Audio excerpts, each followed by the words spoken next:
Recognition of prior learning, or RPL, is the formal recognition of current skills and knowledge, regardless of how, when or where the learning occurred. The Queensland Government is encouraging the use of RPL to help deal with the skills and labour shortage. Yet all too often, training jargon and a lack of understanding of RPL is getting in the way. Until recently, we knew very little about the barriers that were confronting employers about the use of RPL, or what they knew and understood about the benefits of RPL. There was a great deal of anecdotal information, but very little in the way of hard data. ACPET, or the Australian Council for Private Education and Training, the nation's largest member organisation for private training providers, undertook research commissioned by the Queensland Government to gain a better understanding of why more employers aren't using RPL to help resolve their skills and labour shortages. What soon became apparent was that barriers were both real and perceived. The real barriers included employers who saw no value in training, industries that had no real training culture, recognising whether the problem was a skill shortage or a labour shortage, understanding the different motivations behind skills and qualifications, and a lack of understanding of the RPL process and the benefits it offers employers and employees. But just as ACPET identified a number of real barriers, there are just as many, if not more, perceptual barriers in place. Some employers were confused by the excessive use of training jargon and acronyms. Others had a perception that excessive administration costs were involved with RPL. And many believed that RPL required a truckload of evidence from the applicant. And finally, to add to the confusion, the research also identified a lack of confidence or trust in the RPL process, often as a result of bad experiences in the past, or through bad or simply poor advice. In some cases, there was also a much broader lack of trust in the training and training providers providing RPL assessments.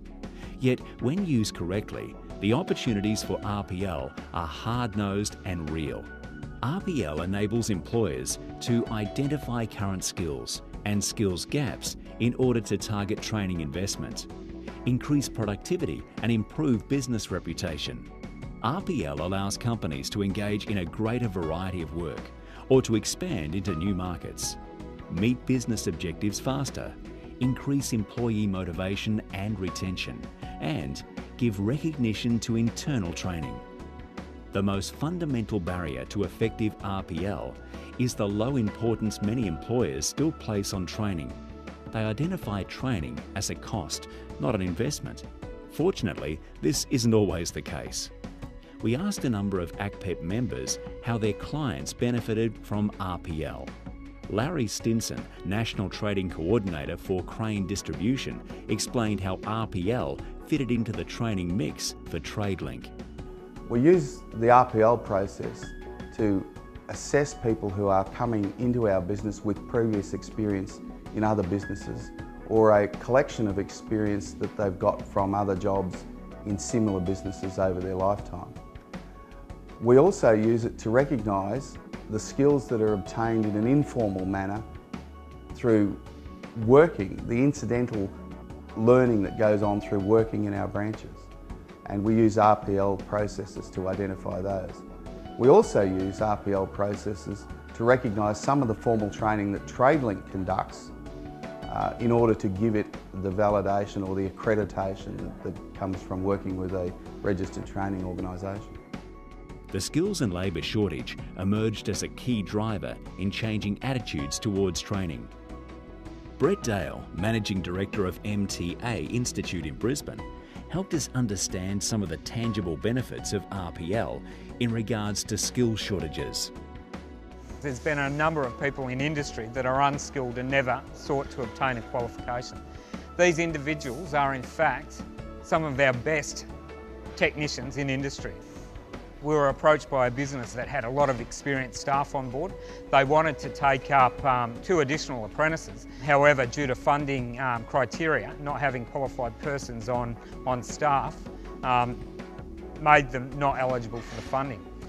2 out of the 3 employees that were working there in the role certainly were eligible for almost full trade recognition under the RPL process, and the other one, who'd been in industry for about 4 years and moved into the role for the last 12 months, had about 50% RPL on that trade. What did it mean for that business? Certainly that business is now able to plan for succession planning. They can take on apprentices because they have qualified members on their staff who were recognised through recognition of prior learning. There is also confusion and misunderstandings about the training system in general, driven by incorrect information and by perceptions that are based on outdated information and knowledge. Fiona Del Vecchio spoke candidly about the problems of perception confronting RPL in the hairdressing industry. I was under the impression, before I'd really had any information on RPL, that the evidence that we needed was folders and folders of information. And I think a lot of people are quite frightened of RPL for that reason. In our industry, we're 80% practical, 20% theory, so we need to see you doing the task. But the other evidence they can have, we'll speak to employers, other co-workers, we'll look at if they've completed any courses, they may have certificates, they may have attended other RTOs. We try and make it as an easier process as possible so that, you know, it's a win-win for everybody then. We don't want to disadvantage anybody, and I think that's the thing that happens if people don't use RPL. People are disadvantaged. Despite the limited knowledge and often poor understanding of RPL in the marketplace, there are many outstanding examples of success, particularly where there has been a positive personal experience or where an RTO has been proactive in communicating the benefits of RPL and working with the company to maximise the return. In our final industry example, we spoke to the 3 key stakeholders in the RPL process: the trainer, the employer and the employee, whose skills had been RPL'd. Their story speaks for itself. Axial's approach to RPL is always in the workplace. We find we can get a better response from the candidates in an environment that they're comfortable with. RPL was an area that I know quite a bit about, sort of from my previous experience working for TAFE. I knew it was available, I knew how to use it, and I knew of Axial and how they worked. It helped us with a lot of our highly experienced employees and recognised their expertise. Alan Dean in particular was finding himself held back slightly by not having documented qualifications. An excellent operator, been with the company for 12 to 15 years. That was when I called in Axial and said, righto, I've got a guy that needs to be a qualified boilermaker, has all the expertise, is brilliant at his role. We'd like to help him through that. Well, I was working here as a diesel fitter, obviously not qualified, but doing the work of tradesmen, doing this work for 20 years and have the experience, but obviously not the paperwork. I supplied all the information I could, step by step through each job. Axial were more than happy with, you know, what I presented to them. Well, I'm still the same bloke, but now I'm a bloke with a bit of paper. I've been congratulated a lot, but I feel better within myself.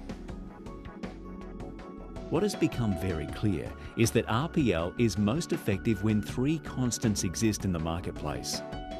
The first is when the employer has a clear understanding of the benefits of training to their business and how RPL will benefit my company and my employees.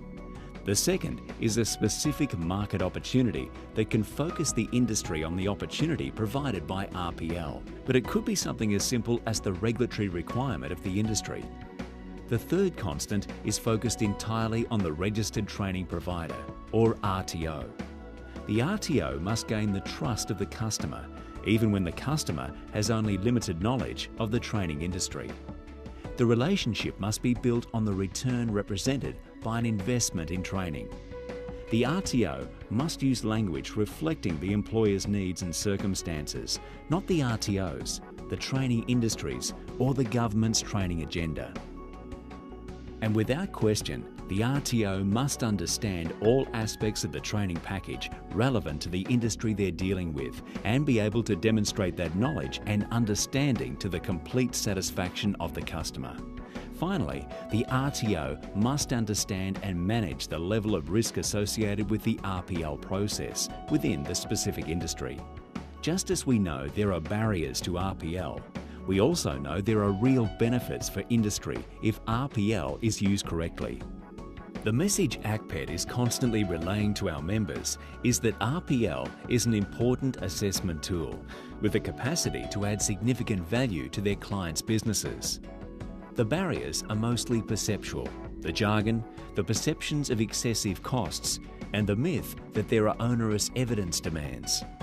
These barriers only exist because companies don't have the facts. Cut through those barriers in partnership with the right RTO, and the opportunities for industry are significant.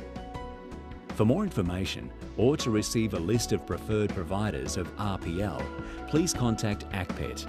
It might be the difference to your business that you've been looking for.